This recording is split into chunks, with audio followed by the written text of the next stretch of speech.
नमस्कार प्रिय विद्यार्थियों, मैं बाबूलाल मीणा स्वागत करता हूं आपके अपने इस YouTube channel the ultimate beauty of the beyond यानी कि द उबाब में। और जैसा कि मैंने आपसे कहा था कि एग्जाम का टाइम आ चुका है और एग्जाम से पहले हम गणित विषय की कुछ ऐसे सवालों के बारे में पढ़ने वाले हैं जिनके परीक्षा में आने के बहुत ज्यादा चांसेस हैं या फिर इनसे रिलेटेड कुछ क्वेश्चन ही हमें एग्जाम में देखने को मिलेंगे। तो इसी सीरीज की शुरुआत मैंने काफी पहले से कर दी है, जिसके 3 सवाल ऑलरेडी मैंने इस चैनल के ऊपर डाल दिए हैं। अगर आपने वो देख लिए हैं तो आज हम इसके आगे वाले सवाल को पढ़ने वाले हैं कि जो कि सवाल नंबर 4 है। और अगर आपने वो नहीं देखे हैं तो पहले आप वो तीनों सवाल देखें और उसके बाद में आप सवाल नंबर 4 से शुरू कर सकते हैं। और अगर आपको वो सवाल आते हैं तो आप सवाल नंबर 4 से भी शुरू कर सकते हैं। सवाल नंबर 4 जो कि हमारे सामने ब्लैक बोर्ड पे लिखा हुआ है कि एक रेलगाड़ी समान चाल से 300 किलोमीटर की दूरी तय करती है। यदि रेलगाड़ी की चाल को 5 किलोमीटर और बढ़ा दिया जाए तो पहले की यात्रा में 2 घंटे का जो कम समय है वो लगता है। यानी पहले जो चाल थी उस चाल से कोई दूरी तय कर रही होगी, जैसा कि 300 किलोमीटर दूरी हमसे प्रश्न में कहा गया है, उस दूरी को तय कर रही है। और अगर उसके बाद में हमने उसकी चाल को 5 किलोमीटर और बढ़ा दिया है तो पहले की यात्रा में 2 घंटे का कम समय लगता है। तो हमें रेलगाड़ी की मूल चाल ज्ञात करनी है। तो प्यारे बच्चे, इस सवाल के लिए हम कैसे अप्रोच करेंगे? जैसा कि हम जानते हैं, कोई भी चीज जब हमारे पास अवेलेबल नहीं होती है तो हम गणित में उसे एक्स मानते हैं। तो द्विघात समीकरण का ये द्विघात समीकरण जो हमारी प्रश्नावली है, द्विघात समीकरण क्वाड्रेटिक इक्वेशन प्रश्नावली नंबर 4, उससे ये सवाल है। तो इसको हम करेंगे प्यारे बच्चों कि मान लेते हैं, माना कि रेलगाड़ी की जो चाल है, रेलगाड़ी की चाल x किलोमीटर प्रति हावर, ठीक है, तब वो 300 किलोमीटर की दूरी तय करती है। यदि हमने इसको 5 किलोमीटर बढ़ा दिया है तो अब रेलगाड़ी की चाल हो जाएगी प्यारे बच्चों, क्योंकि हमने बढ़ा दिया है तो हम 5 ऐड कर देंगे उसमें। पहले वाली जो चाल है रेलगाड़ी की चाल, यानी पहले की चाल हमारी x है, तो उसमें 5 किलोमीटर और हम बढ़ा देंगे तो वो हो जाएगी x प्लस 5 किलोमीटर। अब दोनों ही चाल से वो समान दूरी तय करती है, मतलब 300 किलोमीटर। तो हम लिख सकते हैं प्यारे बच्चों, कुल दूरी हमारी जो हो जाएगी वो कितनी हो जाएगी? 300 किलोमीटर। ठीक है, हमसे प्रश्न में ये कहा गया है कि पहले की जो चाल थी और पहले जो दूरी तय कर रही थी, जैसे हमने 5 किलोमीटर बढ़ा दिया तो पहले की तुलना में 2 घंटे कम लगते हैं। माना कि जैसे हम प्रश्न अनुसार लिखेंगे, क्योंकि हम जानते हैं चाल निकालने का जो सूत्र होता है दूरी बटा समय, यानी पहले की जो चाल, पहले की जो दूरी और उसमें चाल, ये वाली x किलोमीटर। और अब हमारी स्थिति हो गई है कि दूरी ये है और इसकी चाल जो हो गई है वो x प्लस 5 और ये दूरी तय करने में 2 घंटे का कम समय लगता है। तो हमारे पास में इक्वेशन आ गई है। अब इस इक्वेशन को हम सॉल्यूशन करते हैं। तो कैसे करेंगे? हम इन दोनों चीजों का एलसीएम लेते हैं प्यारे बच्चों। तो हमने x और x प्लस 5 का एलसीएम हमने लिया तो x प्लस 5 आ गया। और जैसा कि एलसीएम हम जानते हैं, जब इसके बाद इसमें यानी इससे इस चीज को डिवाइड करेंगे तो x कट जाएगा और हमारे पास x प्लस 5 रहेगा।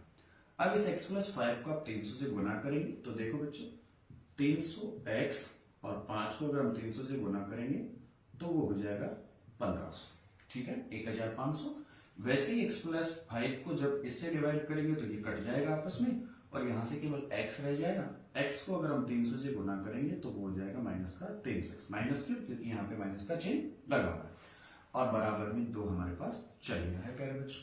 अब हम देखते हैं कि 2 को अगर हम इससे मल्टीप्लाई कर लेते हैं, क्योंकि इस प्रकार से मल्टीप्लाई हो जाता है, तो 2 को एक मल्टीप्लाई करते हैं तो 2 को गुणा x से करेंगे तो 2x और यहाँ पर x प्लस 5 हमारे पास रह जाएगा और बराबर में ये चला जाएगा 300x प्लस 1500 माइनस 30x।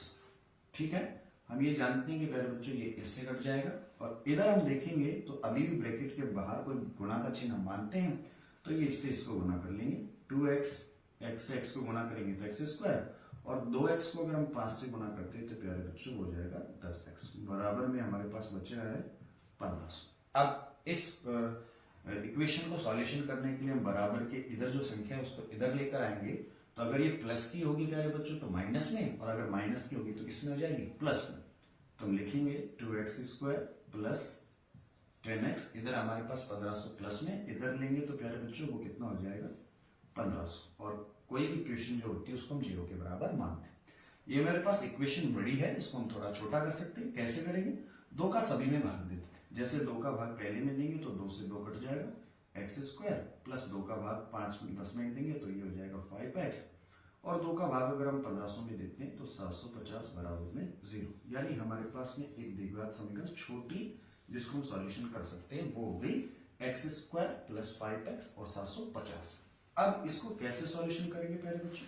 जैसा कि हम द्विघात समीकरण में हमेशा करते आ रहे हैं कि जब भी हमारे पास कोई द्विघात समीकरण होती है तो हम क्या करते हैं प्यारे बच्चों, जो ये बीच वाली संख्या है इस संख्या के ऐसे 2 टुकड़े करते हैं कि अगर उनको जोड़ने और घटाने पर वही संख्या आनी चाहिए, और अगर उन दोनों संख्याओं को जो इसके टुकड़े करेंगे और जब वो आएगी संख्या, जो संख्याएं हम लेंगे उन दोनों का जो गुणज है पहली और तीसरी संख्या के बराबर आना चाहिए। माने कि मतलब कैसे कि 750 गुणा एक्स स्क्वायर अगर हम करके देखें तो हमारे पास कितना आ रहा है 750 एक्स स्क्वायर, ठीक है, और 5x तो बीच में है, मतलब 2 संख्याएं हमें ऐसी लेनी है जिनको जोड़े और घटाएं, चाहे आप जोड़ लो चाहे घटा लो, तो प्लस के 5x आना चाहिए, और अगर उन दोनों संख्याओं का आपस में गुणा करेंगे तो किसके बराबर आना चाहिए 750x।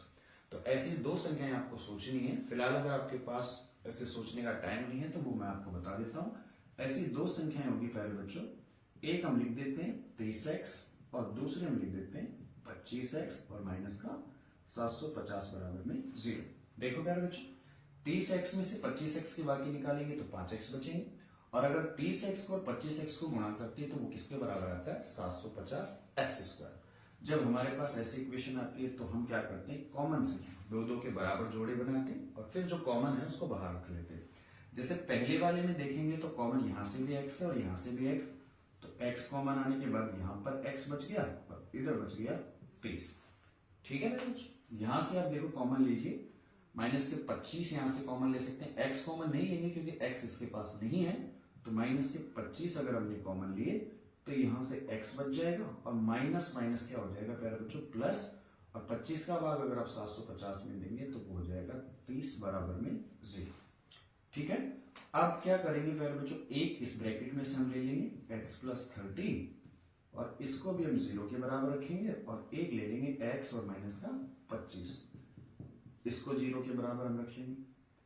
अब आप देखेंगे कि x का मान अगर हम 30 को उधर ले जाएं तो ये प्लस का है तो किसका हो जाएगा माइनस का, और इसको अगर हम ये माइनस का है तो उधर ले जाएंगे तो ये किसका हो जाएगा 25 का।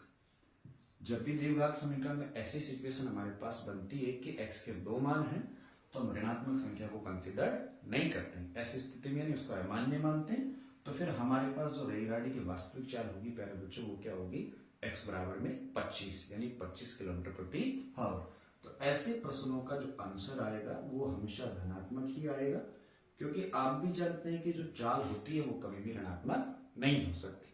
तो इस प्रश्न का आंसर क्या है x बराबर के 25 किलोमीटर प्रति आवर। इस सवाल को आप आसानी से कर सकते हैं। ऐसे और भी सवाल आपको अपनी बुक्स में देखने को मिलेंगे, अगर आप उन पे कोशिश कीजिए, प्रैक्टिस कीजिए। नहीं आता है तो फिर आप मुझे कमेंट सेक्शन में जरूर बताएं। और अगर ऐसा कोई सवाल जो आपको लग रहा है कि एग्जाम की दृष्टि से काफी महत्वपूर्ण है और अगर आपको उसको सॉल्यूशन करने में दिक्कत आ रही है तो आप मुझे उसको जरूर भेजें। जय हिंद, जय भारत।